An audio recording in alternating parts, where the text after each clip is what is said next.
বিসমিল্লাহির রহমানির রহিম। প্রিয় দেশবাসী, শিশু, কিশোর কিশোরী, তরুণ তরুণী, ছাত্রছাত্রী, বয়স্ক, বৃদ্ধ, নারী পুরুষ সবাইকে আমার সালাম জানাচ্ছি। আসসালামু আলাইকুম। শুরুতেই আপনাদের সবাইকে জানাই পবিত্র ঈদুল আজহার শুভেচ্ছা।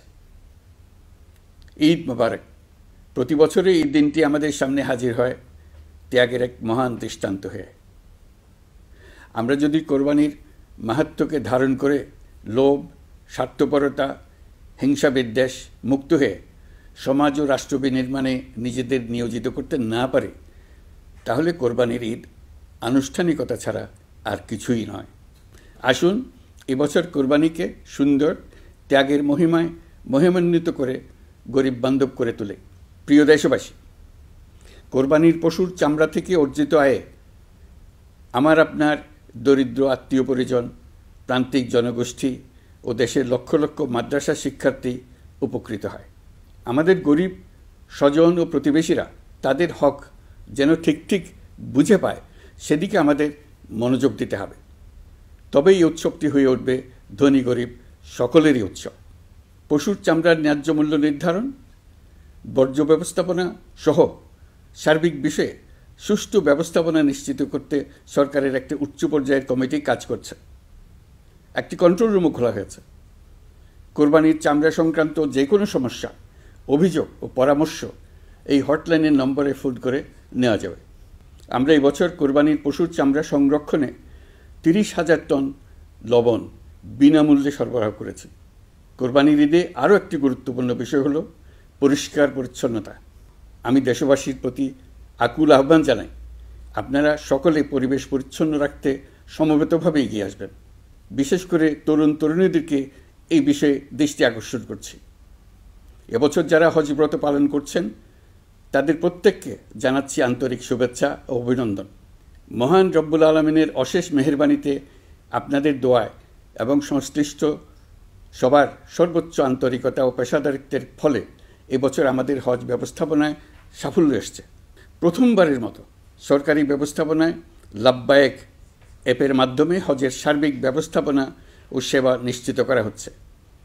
এখন পর্যন্ত হজ ব্যবস্থাপনায় কোনো অনিয়মের খবর আসেনি। টাকা দিয়েও হজে যেতে না পারার যন্ত্রণা কাউকে কাঁদতে হয়নি।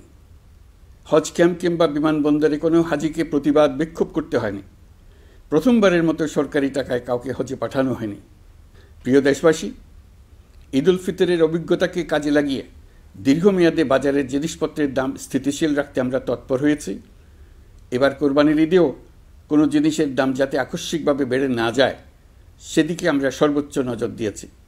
ফলে এবার আলু, পেঁয়াজ, ডিম, চিনি, শাকসবজি, তরিতরকারি ও মশলাসহ অধিকাংশ পণ্যের দাম গত বছরের তুলনায় কমেছে। আমরা সার্বিক বাজার ব্যবস্থাকে দুর্বৃত্তদের চক্র থেকে বের করে এনে বাজারে একটা প্রতিযোগিতামূলক পরিবেশ তৈরি করতে পেরেছি। জনগণকে ন্যায্য মূল্যে নিত্য প্রয়োজনীয় জিনিস পৌঁছে দিতে সরকারের সব রকমের চেষ্টা অব্যাহত আছে। পাশাপাশি এই কোরবানির ঈদেও দেশবাসী যাতে নির্বিঘ্নে নিজেদের দেশের বাড়িতে যাতায়াত করতে পারেন, সেজন্য সরকার সর্বোচ্চ ব্যবস্থা নিয়েছে। আইনশৃঙ্খলা বাহিনীর সদস্যরা মানুষের জানমালের নিরাপত্তায় সজাগ রয়েছেন। ঈদের ছুটির মধ্যেও বিপুল সংখ্যক কর্মকর্তা কর্মচারী এবং পুলিশ ও সেনাবাহিনীর সদস্যরা অক্লান্ত পরিশ্রম করছেন। আমি তাদের প্রতি আন্তরিক কৃতজ্ঞতা জানাচ্ছি। শুধু ঈদের সময় নয়, আগামী দিনে কখনোই বাস, রেল ও বিমান যাত্রায় কোনো ধরনের অনিয়ম যাতে না হয়, সেজন্য সরকার একটি কেন্দ্রীয় অনলাইন টিকেটিং প্ল্যাটফর্ম করতে যাচ্ছে, যেখানে এই একই প্ল্যাটফর্ম থেকেই যাত্রীরা খুব সহজেই বাস, ট্রেন ও ফ্লাইটের টিকিট ক্রয় করতে পারবেন। একই রকমভাবে সব ধরনের সরকারি সেবা যাতে জনগণের দোরগোড়ায় পৌঁছে যায়, সেজন্য নাগরিক সেবা বাংলাদেশ এই নামে একটি সেন্টার পরিচালিত হচ্ছে। দেশের সর্বত্র শহরে, হাটে বাজারে তরুণ তরুণীদের মাধ্যমে বেসরকারি ব্যবস্থাপনায় সার্ভিস সেন্টার স্থাপনের কাজ শুরু করেছে। এটি ঢাকা শহরে কয়েকটি সেবাকেন্দ্রের মাধ্যমে শুরু হয়েছে। প্রশিক্ষণপ্রাপ্ত স্থানীয় তরুণ উদ্যোক্তারা নাগরিক সেবা কেন্দ্র থেকে সাধারণ নাগরিকদের এনআইডি, পাসপোর্ট, লাইসেন্স, পুলিশের কাছে জিডি করা, কর ফাইলিং করা সহ বিভিন্ন সরকারি ডিজিটাল সেবা দেবেন। এর ফলে দালাল চক্রের খপ্পর থেকে মুক্তি পাওয়া যাবে, নানা রকম হয়রানি ও ভোগান্তি কমবে বলে আমরা আশাবাদী। এই প্রজেক্ট শূন্য বাজেটে আমরা শুরু করেছি। দেশের বিদ্যমান অব্যবহৃত সম্পদ ব্যবহার করেই সামনে এগিয়ে চলা সম্ভব, এটাই আমরা বাস্তবে করে দেখার চেষ্টা করছি। আমাদের চেষ্টা হচ্ছে প্রতিটি মন্ত্রণালয় থেকে যতগুলি সেবা এর আওতায় আনা যায় সবগুলোকে নিয়ে আসা। আমরা চেষ্টা করছি যাতে শিশু জন্মগ্রহণ করা মাত্রই তার জন্ম সনদ পেয়ে যায়। ওটাই হবে তার নাগরিক স্বীকৃতি এবং রাষ্ট্র কর্তৃক তার দায়িত্ব গ্রহণের অঙ্গীকার। ওইখান থেকেই যাবতীয় সকল সনদ সে তার নাগরিক অধিকার হিসেবে ক্রমাগতভাবে সম্মানের সঙ্গে পেতে থাকবে। এক অফিস থেকে আরেক অফিসে তার দৌড়াতে হবে না, দালালের পেছনে মাসের পর মাস ঘুরতে হবে না। বিদেশ সফরে গেলে সেখানকার প্রবাসী বাংলাদেশিরা প্রায় আমাদেরকে সরকারি সেবা পেতে নানা রকম দুর্ভোগের কথা জানান। প্রবাসীদের জন্য বিদেশে তাদের নিজ নিজ শহরে আমরা বেসরকারি উদ্যোগে পরিচালিত নাগরিক সেবা কেন্দ্র স্থাপনের উদ্যোগ নিচ্ছি। সেখান থেকে তারা পাসপোর্ট নবায়ন, জাতীয় পরিচয়পত্র ইত্যাদি সংগ্রহ করতে পারবেন।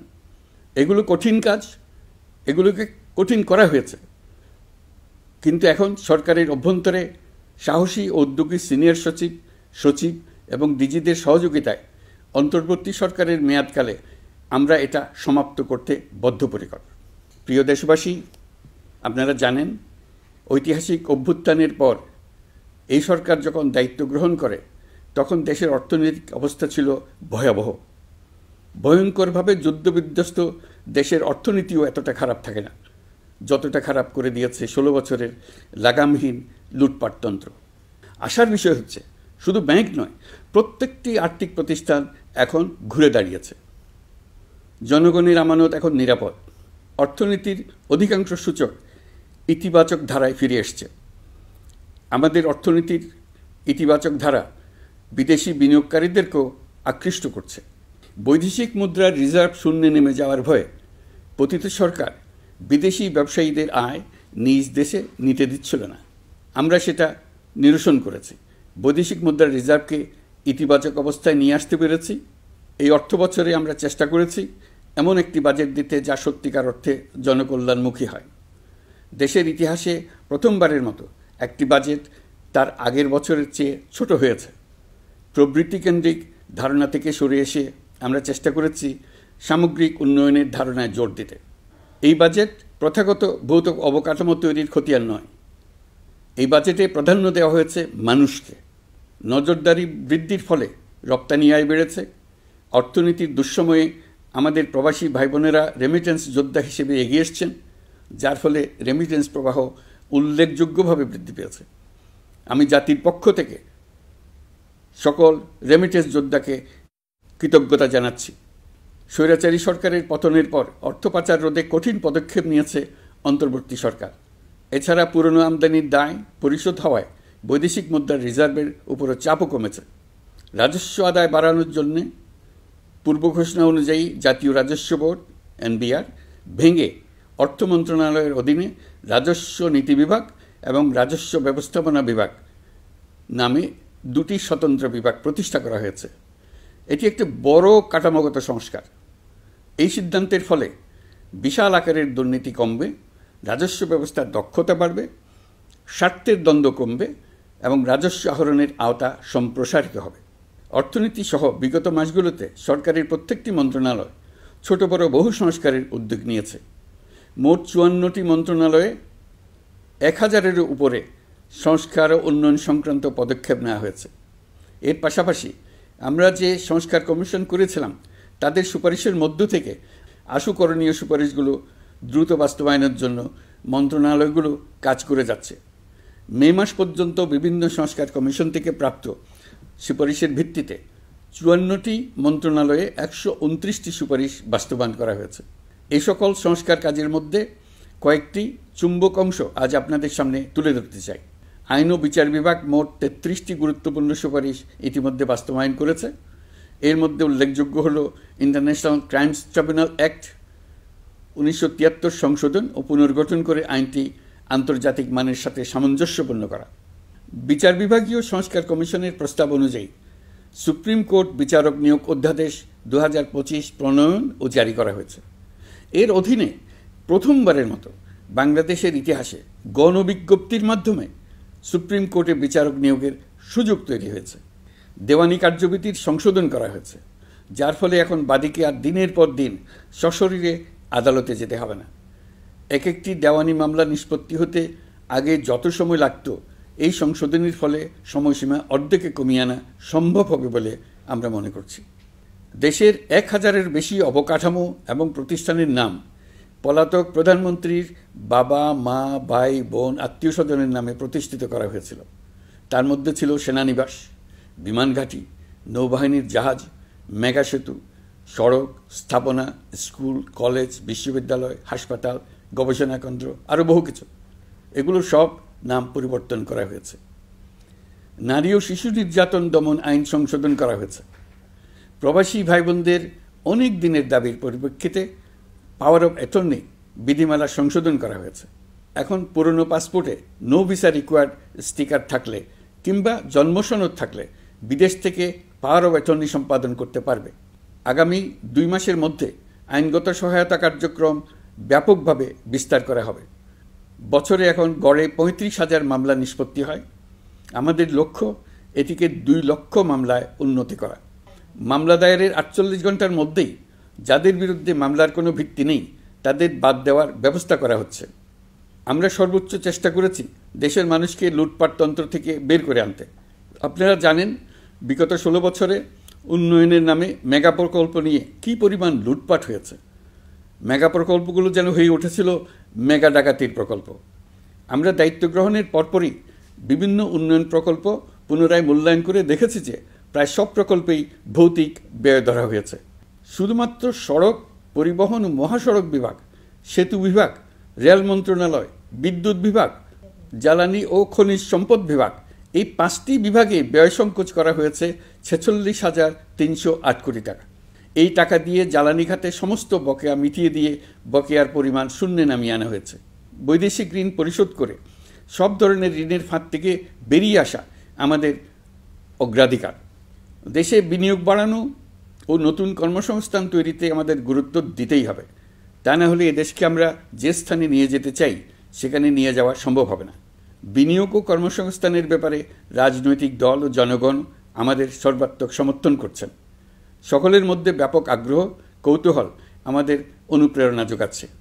সংশ্লিষ্টদের সঙ্গে আলোচনা করে বিনিয়োগ পরিবেশ উন্নত করতে 30টি মূল সংস্কার কাজকে অগ্রাধিকার দেওয়া হয়েছে এবং ইতিমধ্যে 18টি সুপারিশ বাস্তবায়ন করা হয়েছে। বিনিয়োগ বান্ধব পরিবেশ গড়ে তুলতে এবং দেশি বিদেশি শিল্প প্রতিষ্ঠানের মধ্যে সংযোগ সৃষ্টি করতে আমরা সর্বোচ্চ চেষ্টা করে যাচ্ছি।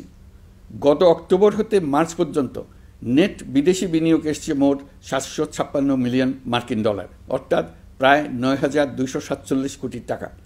বাংলাদেশ ইনভেস্টমেন্ট সামিট 2025-এ নির্দিষ্ট খাতভিত্তিক সেশনের মাধ্যমে ব্যবসায়ী চেম্বার, ব্যাংক ও বেসরকারি খাতের অন্যান্য অংশীদারদের মধ্যে আলোচনা হয়েছে। ইনভেস্টমেন্ট সামিটে বিদেশি বিনিয়োগকারীরা ও রাজনৈতিক দলগুলোর মধ্যেও আলোচনার জন্য আলাদা ব্যবস্থা রাখা হয়েছিল, যাতে করে পরবর্তীতে যে দলই ক্ষমতায় আসুক না কেন তারা যেন বিনিয়োগ বান্ধব বাংলাদেশ গড়তে নিজেদের প্রতিশ্রুতির কথা জানাতে পারেন। সম্প্রতি চীনের বাণিজ্যমন্ত্রী চীনের 100টি কোম্পানির প্রায় 150 বিনিয়োগকারী ও ব্যবসায়ী নিয়ে বাংলাদেশে এসছেন। আমরা আশা করছি খুব দ্রুতই বড় আকারের বিদেশি বিনিয়োগ দেখতে পাব। সম্প্রতি আমি চীন, কাতার, জাপান সহ কয়েকটি দেশ সফর করেছি। এসব সফরেও বিভিন্ন বৈঠকে বাংলাদেশের অর্থনৈতিক সম্ভাবনা অগ্রগতির কথা তুলে ধরেছি। দ্বিপাক্ষিক বাণিজ্য বিনিয়োগের বিষয়ে ফলপ্রসূ আলোচনা হয়েছে। আরও বেশি সংখ্যক বাংলাদেশি যাতে বিদেশে কর্মসংস্থানের সুযোগ পায় সে চেষ্টা করেছি। বাংলাদেশে কাতারি বিনিয়োগকারীদের জন্য একটি বিশেষ অর্থনৈতিক অঞ্চল গড়ে তোলার বিষয়ে আমাদের মধ্যে আলোচনা হয়েছে। বাংলাদেশের লাখো লাখো ছেলেমেয়েরা মাদ্রাসায় পড়াশোনা করে, তাদের জন্য প্রযুক্তি শিক্ষা ও বিদেশি ভাষা শিক্ষা চালু করতে আমরা কাতার চ্যারিটির সাহায্য চেয়েছি। গত মাসে আমি জাপান সফরে গিয়েছিলাম। এই সফরে জাপানের প্রধানমন্ত্রী বাংলাদেশকে বাজেট সহায়তা ও রেলপথ উন্নয়নের জন্য $1 বিলিয়ন মার্কিন ডলারের ঋণ ঘোষণা করেছেন। দ্বিপাক্ষিক 3টি চুক্তিপত্র বিনিময় হয়েছে। এই সফরে দুই দেশের মধ্যে অর্থনৈতিক বিনিয়োগ ও অন্যান্য সহযোগিতার ক্ষেত্রে 6টি সমঝোতা স্মারক অর্থাৎ MOU স্বাক্ষর হয়েছে। বাংলাদেশের কর্মশক্তির দক্ষতা বৃদ্ধি, এবং জাপানে তাদের কর্মসংস্থান সহজতর করার লক্ষ্যে জাপানের সঙ্গে আমরা 2টি সমঝোতা স্মারকে স্বাক্ষর করেছি। জাপানের শ্রমিক সংকট রয়েছে, আমরা আগামী 5 বছরে জাপানে 1 লক্ষ কর্মী পাঠানোর চুক্তি সই করেছি। এর চাইতে আরও বেশি শ্রমিক ক্রমাগতভাবে পাঠানোর আয়োজন করে এসছে। প্রিয় দেশবাসী, 1971 সালে বাংলাদেশ স্বাধীন হওয়ার পর অর্থনৈতিকভাবে আমাদের যে উন্নতির শিখরে থাকার কথা ছিল, বিশ্বের কাছে মাথা উঁচু করে দাঁড়াবার কথা ছিল, সেই উচ্চতায় আমরা পৌঁছতে পারিনি। আমরা চাই বাংলাদেশ দক্ষিণ এশিয়ার অর্থনৈতিক প্রাণকেন্দ্র হিসেবে প্রতিষ্ঠিত হোক। এই কারণে বিনিয়োগ পরিষেবার উন্নয়নের পাশাপাশি বন্দরের সক্ষমতা বাড়াতে উদ্যোগ নিয়েছি। এটা করা সম্ভব না হলে দেশের কোটি কোটি মানুষের বেকারত্ব ঘুচবে না, অর্থনৈতিক সংকট রয়েই যাবে। চট্টগ্রাম বন্দর নিয়ে অনেকের মধ্যে কৌতূহল তৈরি হয়েছে। মাঝে মাঝে এমন কথাও শুনেছি যে এই বন্দর বিদেশিদেরকে নাকি দিয়ে দেওয়া হচ্ছে। আমি আগেও জানিয়েছি, চট্টগ্রাম বন্দর হলো বাংলাদেশের অর্থনীতির হৃৎপিণ্ড। বর্তমানে এই হৃৎপিণ্ড অতি দুর্বল। এখন যে অবস্থায় আছে সেই অবস্থায় তাকে রেখে দিলে আমাদের অর্থনীতিকে সামনে এগিয়ে নিয়ে যাওয়া সম্ভব হবে না। এই হৃৎপিণ্ডকে বড় করতে হবে, মজবুত করতে হবে, সুঠাম করতে হবে। তা করতে হলে বহু উদ্যোগ গ্রহণ করতে হবে, অভিজ্ঞদের সাহায্য লাগবে। আমরা যাদের সঙ্গে যোগাযোগ করেছি তারা বন্দর ব্যবস্থাপনায় বিশ্বের সেরা, সবচেয়ে অভিজ্ঞ। তারা ইউরোপ, কানাডা, অস্ট্রেলিয়া, চীন, দক্ষিণ কোরিয়া, ভারত, পাকিস্তান, তুরস্ক, মধ্যপ্রাচ্য ও আফ্রিকা সহ বিশ্বজুড়ে বন্দর পরিচালনা করে। তাদের কাজ বন্দর ব্যবস্থাপনা। আমাদের লক্ষ্য হলো বন্দর ব্যবস্থাপনার কাজ যত তাড়াতাড়ি সম্ভব তাদের কাছ থেকে শিখে নেওয়া। আমি গ্যারান্টি দিয়ে বলতে পারি, যদি 31 সালের মধ্যে আমরা বন্দরের কাজ শিখে ফেলি, এর পরবর্তী 5 বছরে অর্থাৎ 36 সালের মধ্যে পৃথিবীর যত দেশে যত বন্দর এই কোম্পানিগুলো চালায় তাদের বহু বন্দর এই বাংলাদেশিরাই পরিচালনা করবে। আপনারা যে বন্দরেই পা দেবেন দেখবেন সেখানে বাংলাদেশিরা আছেন। বহু লোকের কর্মসংস্থান হবে, বহু লোকের উপরে ওঠার সুযোগ হবে। তাদের নিজেদের প্রয়োজনেই তারা আমাদের চাকরি দেবে। আগে যে কোনো জাহাজে চড়লে দেখতাম জাহাজের নাবিক চট্টগ্রামের কিংবা সিলেটের। বন্দরের কাজ একবার শিখে নিতে পারলে ভবিষ্যতে আমরা যে বন্দরে যাব না কেন দেখব সেখানে চট্টগ্রাম, নোয়াখালী, সিলেট আর বরিশালের লোক, বাংলাদেশের লোক। আমাদের বন্দর যদি আধুনিক হয় তা শুধু বাংলাদেশের অর্থনীতিতেই ভূমিকা রাখবে না, বরং আমরা নেপাল, ভুটান সহ পার্শ্ববর্তী সকল দেশের অর্থনীতিতে ইতিবাচক ভূমিকা রাখতে সক্ষম হব। এই বন্দরই হবে অঞ্চলের অর্থনীতির সমৃদ্ধির চাবিকাঠি। কুমিরা থেকে টেকনাফ পর্যন্ত নানা বন্দরের কর্মচাঞ্চল্যে সমগ্র উপকূল অঞ্চল দক্ষিণ এশিয়ার একটি গুরুত্বপূর্ণ অর্থনৈতিক প্রাণকেন্দ্র হিসেবে প্রতিষ্ঠিত হবে।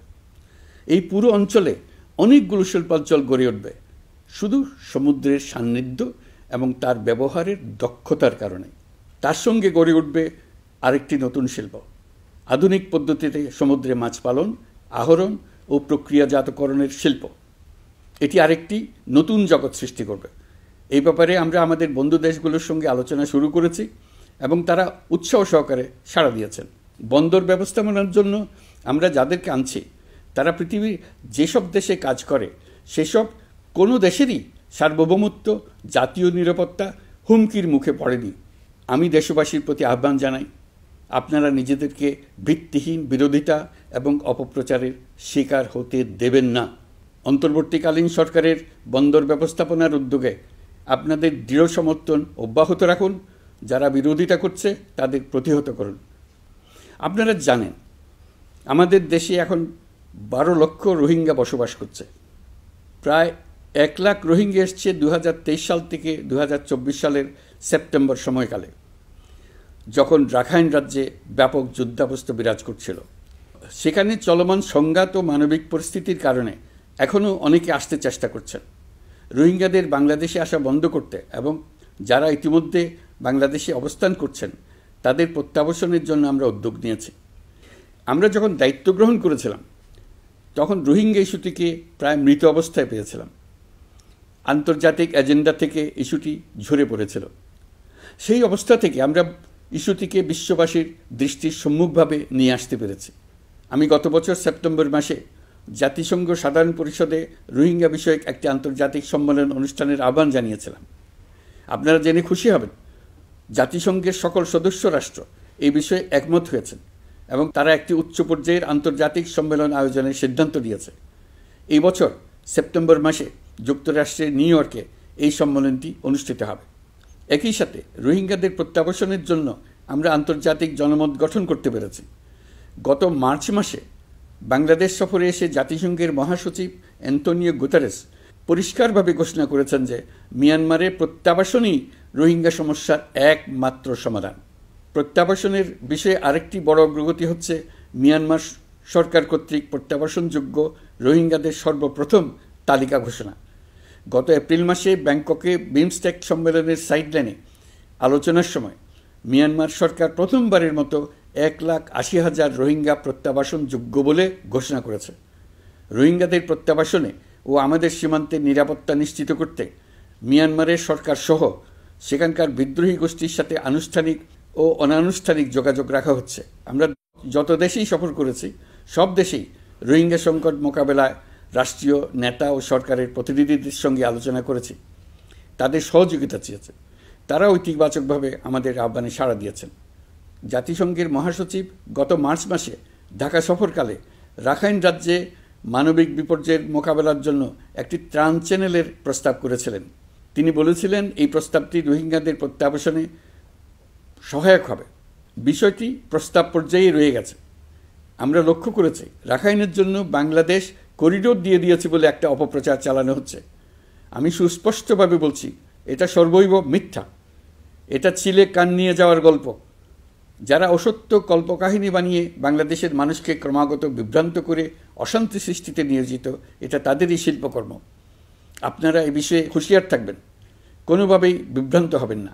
এসব অপপ্রচার সত্ত্বেও আমরা লক্ষ্যচ্যুত হব না। এই জটিল সমস্যাটি সমাধানে আমাদের কাজ চালিয়ে যাব। প্রিয় দেশবাসী, আগামী মাসে জুলাই গণ অভ্যুত্থানের বছর পূর্ণ হবে। যাদের আত্মত্যাগের কারণে এই অভ্যুত্থান সম্ভব হলো, আমরা তাদেরকে এবং তাদের পরিবারকে প্রতি মুহূর্তে আমাদের দৃষ্টিতে রেখেছি। তাদের জন্য নানা কর্মসূচি আমরা বাস্তবায়ন করে চলেছি। এখন পর্যন্ত 834টি শহীদ পরিবারের মধ্যে 630টি শহীদ পরিবারকে 10 লক্ষ টাকা করে 63 কোটি টাকার সঞ্চয়পত্রের জন্য ব্যাংক চেক দেওয়া হয়েছে। অবশিষ্ট যারা আছেন তাদের ওয়ারিশ নির্ধারণ সংক্রান্ত বিষয়গুলি নিষ্পত্তি সাপেক্ষে সঞ্চয়পত্র দেওয়া হবে। এর পাশাপাশি গণ অভ্যুত্থানে আহত প্রায় 12,500 জনকে 106 কোটি টাকা দেওয়া হয়েছে। গণ অভ্যুত্থানে আহতদের মধ্যে সরকারি বেসরকারি বিভিন্ন হাসপাতালে এই পর্যন্ত 15,393 জন চিকিৎসা গ্রহণ করেছেন। স্বাস্থ্যসেবা বিভাগের মাধ্যমে 40 জন আর মুক্তিযুদ্ধ বিষয়ক মন্ত্রণালয়ের মাধ্যমে 11 জনকে উন্নত চিকিৎসার জন্য সিঙ্গাপুর, থাইল্যান্ড ও রাশিয়া পাঠানো হয়েছে। তাদের চিকিৎসা বাবদ এই পর্যন্ত সরকার 61 কোটি টাকা ব্যয় করেছে এবং এই ব্যয় অব্যাহত আছে। আরও 28 জন জুলাই যোদ্ধাকে উন্নত চিকিৎসার জন্য সিঙ্গাপুর, থাইল্যান্ড ও তুরস্কে পাঠানোর প্রক্রিয়া চলছে। এখন পর্যন্ত বিভিন্ন হাসপাতালে চিকিৎসাধীনদের যুক্তরাজ্য, যুক্তরাষ্ট্র, ফ্রান্স, সিঙ্গাপুর, থাইল্যান্ড, চীন, মালয়েশিয়া ও নেপাল থেকে 26 জন বিশেষজ্ঞ চিকিৎসক এসে বিনামূল্যে চিকিৎসা দিয়েছেন। এই চিকিৎসকবৃন্দ শুধু যাতায়াত খরচ গ্রহণ করেছেন, এর বেশি কিছু তারা গ্রহণ করতে চান নাই। আমরা তাদের প্রতি কৃতজ্ঞ। এই পর্যন্ত শহীদ পরিবারগুলোকে সঞ্চয়পত্র প্রদান, আহত ব্যক্তিদের চিকিৎসা ও চেক প্রদান বাবদ সরকার মোট 285 কোটি টাকা ব্যয় করেছে। প্রিয় দেশবাসী, আমি শুরু থেকেই বলেছি, পতিত স্বৈরাচার বাংলাদেশকে যেভাবে ধ্বংসস্তূপ বানিয়েছে, সেখান থেকে নতুন করে যাত্রা শুরু করতে হলে ন্যূনতম 3টি আবশ্যিক কাজ সম্পন্ন করতে হবে। প্রথমত, বিচার ও জবাবদিহিতা প্রতিষ্ঠার উদ্যোগ দৃশ্যমান করে তোলা। দ্বিতীয়ত, রাষ্ট্রের গণতান্ত্রিক পুনর্গঠন ও প্রাতিষ্ঠানিক কাঠামোর সংস্কার সাধনে প্রয়োজনীয় ঐক্যমত ও পথনকশা তৈরি করা। তৃতীয়ত, একটি অবাধ, সুষ্ঠু ও শান্তিপূর্ণ নির্বাচন আয়োজন করে ক্ষমতা হস্তান্তরের গণতান্ত্রিক প্রক্রিয়া সম্পন্ন করা। এই লক্ষ্যে ধ্বংসপ্রাপ্ত নির্বাচন ব্যবস্থাকে স্থায়ীভাবে সংস্কার করা। এই 3টি ম্যান্ডেট হচ্ছে দেশবাসীর সাথে আমাদের চুক্তি। 24-এর শহীদের রক্তে ভেজা এই চুক্তি আপনাদের সার্বিক সমর্থন, আস্থা ও সহযোগিতা নিয়ে এবং পতিত শক্তি ও তার দোসরদের সৃষ্ট সকল বাধা বিপত্তিকে পরাভূত করে আমরা সম্মিলিতভাবে বাস্তবায়ন করতে সক্ষম হব বলে আমার দৃঢ় বিশ্বাস। গত বছর জুলাই আগস্ট মাসে সংঘটিত হত্যাযজ্ঞ সহ বিগত 16 বছরের গুম খুন নির্যাতনের সত্য উদ্ঘাটন এবং আর্থিক খাতের সীমাহীন দুর্নীতি, অনিয়ম ও অপরাধের বিচার প্রক্রিয়া আমরা শুরু করেছি।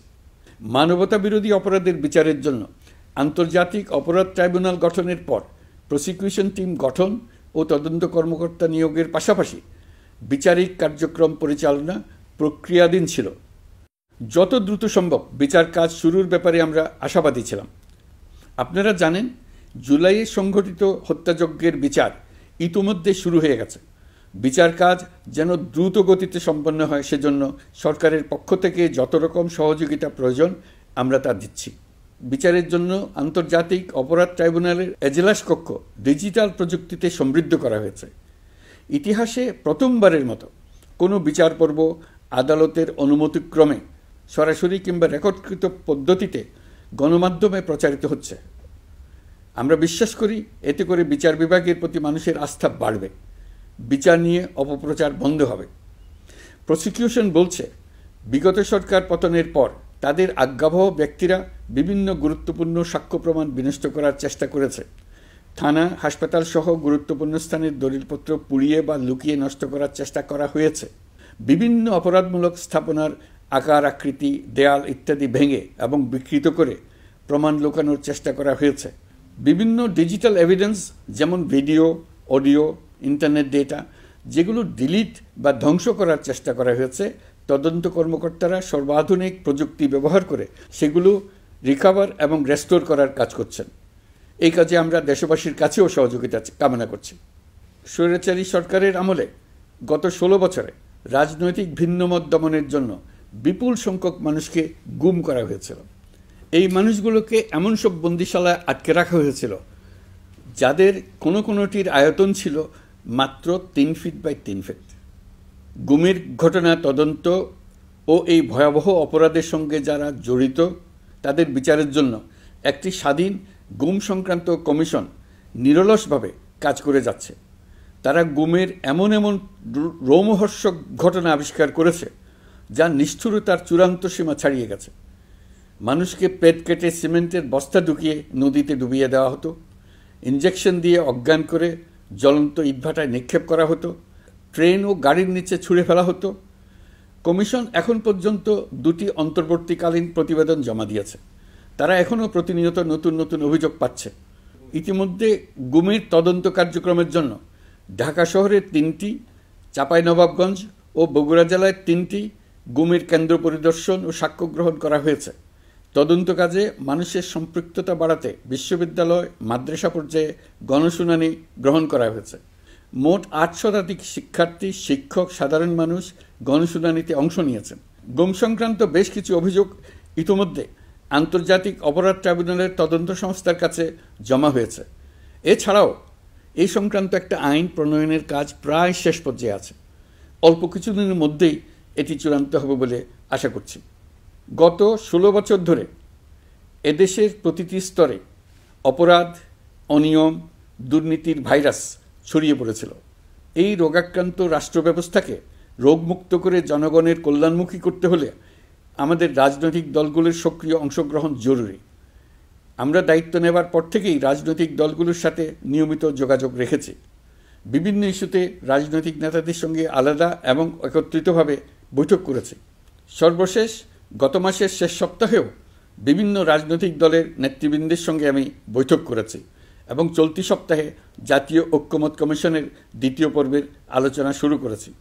সরকার পরিচালনায় তারা তাদের গুরুত্বপূর্ণ মতামত তুলে ধরেছেন। রাজনৈতিক দলগুলো শুরু থেকে আমাদের সাথে সহযোগিতা করে আসছেন এবং সবসময় তারা সহযোগিতা অব্যাহত রাখার প্রতিশ্রুতি দিয়েছে। প্রিয় দেশবাসী, আপনাদের নিশ্চয় মনে আছে জুলাই গণঅভ্যুত্থানে নেতৃত্ব অংশ নেওয়া শিক্ষার্থীরা একটি জুলাই ঘোষণাপত্র দেওয়ার কথা জানিয়েছিল। তারা আমাকেও সেখানে আমন্ত্রণ জানায়। আমি বলেছিলাম দেশের সকল রাজনৈতিক ব্যক্তিবর্গ, নাগরিক সমাজের প্রতিনিধি সহ অন্যদের সঙ্গে নিয়ে সকলে মিলে এই ঘোষণাপত্র দেওয়া ভালো হবে। এর পাশাপাশি আগামী জুলাই মাসেই সকল রাজনৈতিক দলের ঐকমত্যের ভিত্তিতে একটি জুলাই সনদ প্রস্তুত করে আমরা জাতির সামনে উপস্থাপন করতে পারব বলে আশা করছি। এই জুলাই সনদ হলো একটি প্রতিশ্রুতি, একটি জনকল্যাণমুখী রাষ্ট্র নির্মাণের জন্য সংস্কার কমিশন যে প্রস্তাবগুলো দিয়েছে সেগুলোর মধ্য থেকে রাজনৈতিক দলগুলো যে কয়টিতে একমত হয়েছে তার তালিকা থাকবে এই সনদে। জুলাই সনদে স্বাক্ষর করে তারা জাতির কাছে সেগুলো বাস্তবায়নের অঙ্গীকার করবে। জুলাই সনদ অনুযায়ী আশু করণীয় সংস্কার কাজগুলো আমরা বাস্তবায়ন করতে প্রতিজ্ঞাবদ্ধ। বাকি অংশের বেশ কিছু কাজও আমরা শুরু করে যেতে চাই। আশা করি অবশিষ্ট অংশ পরবর্তীতে নির্বাচিত সরকারের মাধ্যমে বাস্তবায়ন অব্যাহত থাকবে। প্রাতিষ্ঠানিক সংস্কারের দৃঢ় প্রতিশ্রুতি বাস্তবায়নে আমাদেরকে দৃঢ়ভাবে এবং ঐক্যবদ্ধভাবে এগিয়ে যেতে হবে। এর কোনো বিকল্প নেই। এর বাস্তবায়নের মাধ্যমে পুরো বিশ্বের কাছে দেশের নতুন ঐক্যবদ্ধ ভাবমূর্তি তুলে ধরা যাবে। বিশ্বব্যাপী সবার কাছে জাতি হিসেবে বাংলাদেশের শক্তি সম্পর্কে স্পষ্ট ধারণা তৈরি হবে। ঐকমত্য কমিশন গঠন করা আমাদের একটি দুঃসাহসিক উদ্যোগ ছিল। অন্য কোনো দেশে এমন কোনো নজির নেই। এর মাধ্যমে আমরা জাতি হিসেবে রাজনৈতিক গভীরতার সন্ধান পেয়েছি। রাজনৈতিক ঐক্যে পৌঁছার জন্য ঐকমত্য কমিশনের সঙ্গে সকল দলের দলগত প্রস্তুতি, ঘণ্টার পর ঘণ্টা কমিশনের সঙ্গে ঐকান্তিক আলোচনা, জাতীয় লাইভ টেলিভিশনের সামনে সকল দলের ঐকমত্যে পৌঁছার একান্ত প্রয়াস আমাদের রাজনৈতিক ইতিহাসে স্মরণীয় হয়ে থাকবে।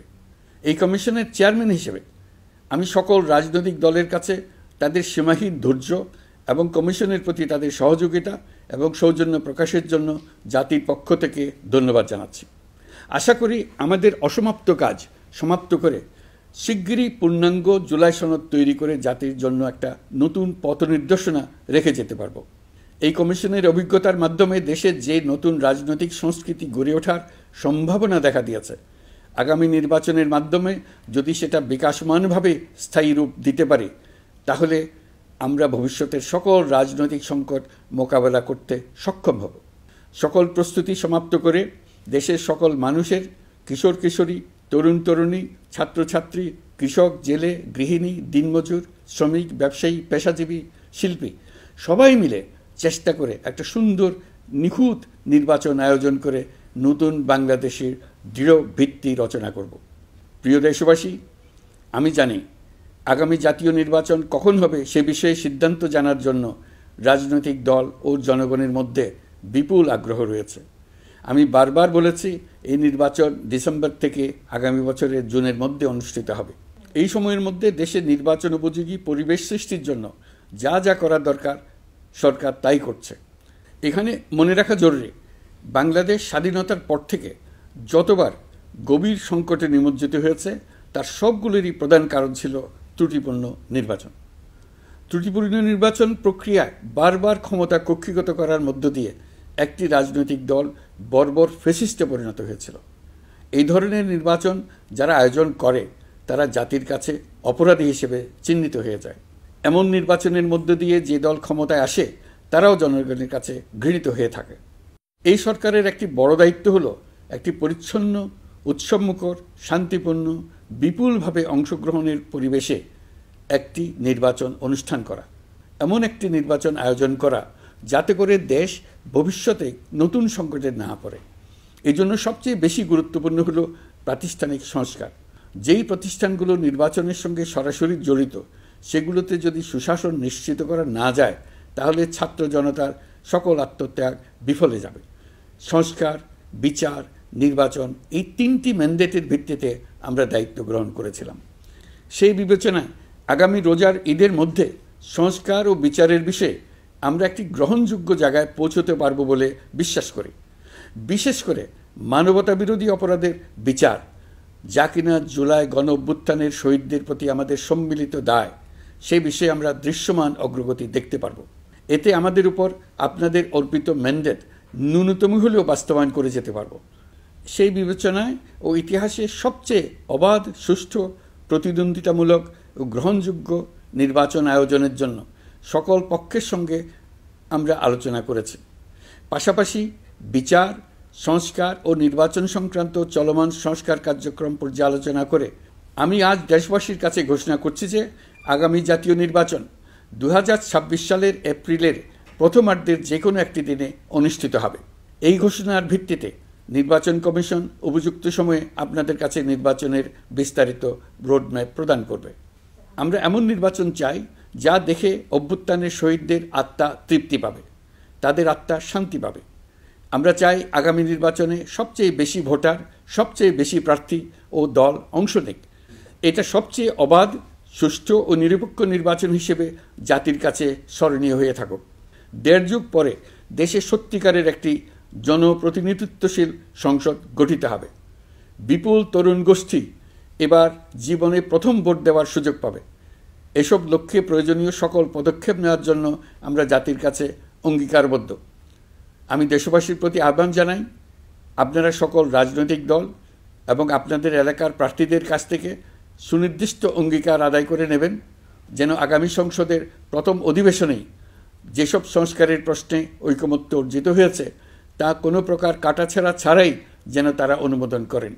আপনারা ওয়াদা আদায় করে নেবেন যে তারা বাংলাদেশের স্বাধীনতা, সার্বভৌমত্ব, আঞ্চলিক অখণ্ডতা এবং জাতীয় মর্যাদার প্রশ্নে কখনো কোনো প্রকার আপোষ করবেন না এবং দেশের বাইরের কোনো শক্তির কাছে দেশের স্বার্থ বিকিয়ে দেবেন না। আপনারা তাদের কাছে সুনির্দিষ্ট প্রতিশ্রুতি আদায় করে নেবেন এই মর্মে যে তারা কখনোই কোনো অবস্থাতেই আপনাদের গণতান্ত্রিক অধিকার ও মানবিক মর্যাদার ক্ষুণ্ণ করবেন না।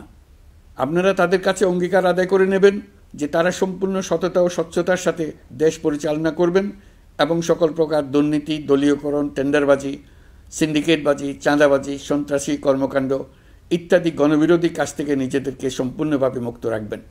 আমি আপনাদের আবারও স্মরণ করিয়ে দিতে চাই যে এবারের নির্বাচন শুধু শান্তিপূর্ণ নির্বাচন করার বিষয় নয়, এটা ছাত্র জনতার অভ্যুত্থানের আকাঙ্ক্ষা নতুন বাংলাদেশ গড়ার নির্বাচন। এই নির্বাচনে পরিচিত দলগুলিই থাকবে, তাদের পরিচিত মার্কাগুলিই থাকবে, কিন্তু ভোটারকে বের করে আনতে হবে যে এই মার্কার পেছনে আপনার কাছে ভোট প্রার্থীরা কে কতটুকু নতুন বাংলাদেশ গড়ার জন্য প্রস্তুত, কে কতটা প্রতিজ্ঞাবদ্ধ। আমরা যারা এই নির্বাচনে ভোটার হব তারা অত্যন্ত সৌভাগ্যবান এবং সৌভাগ্যবতী। আমরা একটা অনন্য ঐতিহাসিক ভূমিকা পালনের সুযোগ ও দায়িত্ব পাচ্ছি। আমরা জাতির নতুন যাত্রাপথ তৈরি করে দেওয়ার দায়িত্ব পাচ্ছি। আমরা নতুন রাজনৈতিক সংস্কৃতি সৃষ্টির মহান সুযোগটা পাচ্ছি।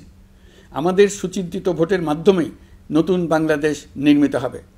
শহীদদের রক্তদান সার্থক হবে। আশা করি বিষয়টা নিয়ে চিন্তাভাবনা করেই সবাই ভোট কেন্দ্রে যাব এবং দৃঢ়প্রত্যয়ে ভোট দেব। এখন থেকে ভাবনা চিন্তা শুরু করুন, আলোচনা শুরু করুন। এখন থেকে আপনাদের ভোটের গুরুত্বটা বুঝে নিন। আপনার এবারের ভোটের গুরুত্ব ঐতিহাসিক মানদণ্ডে দেখা হবে।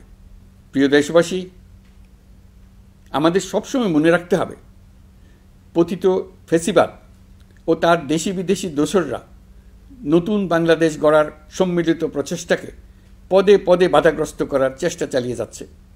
তারা নানামুখী অপপ্রচারে লিপ্ত। তারা সবসময় চাইবে জুলাই অভ্যুত্থানের মাধ্যমে তৈরি হওয়া জাতীয় ঐক্যের শক্তিকে পরাভূত করতে, গণতান্ত্রিক আকাঙ্ক্ষা বাস্তবায়নের প্রচেষ্টাকে লাইনচ্যুত করতে এবং বাংলাদেশকে পুনরায় করায়ত্ত করতে। আমি আগেও বলেছি, আজ আবারও বলছি, আমরা একটা যুদ্ধ অবস্থায় আছি। এখন আমাদের একতাবদ্ধ থাকতে হবে যে কোনো মূল্যে। পরাজিত শক্তি এবং তাদের সহযোগীরা ওত পেতে বসে আছে আমাদের ছোবল মারার জন্য, আমাদের অগ্রযাত্রাকে রুখে দেওয়ার জন্য। আমরা তাদের কিছুতেই এই সুযোগ দেব না। আসুন আমরা আমাদের সম্মিলিত প্রচেষ্টায় প্রিয় মাতৃভূমির স্বাধীনতা, সার্বভৌমত্ব, আঞ্চলিক অখণ্ডতা ও জাতীয় মর্যাদার বিরুদ্ধে যে কোনো আঘাত প্রতিহত করার উদ্দেশ্যে প্রতিরোধের ঐক্যবদ্ধ সুদৃঢ় প্রাচীর গড়ে তুলি। প্রিয় দেশবাসী, সবাইকে আবার ঈদের শুভেচ্ছা ও সালাম জানাচ্ছি।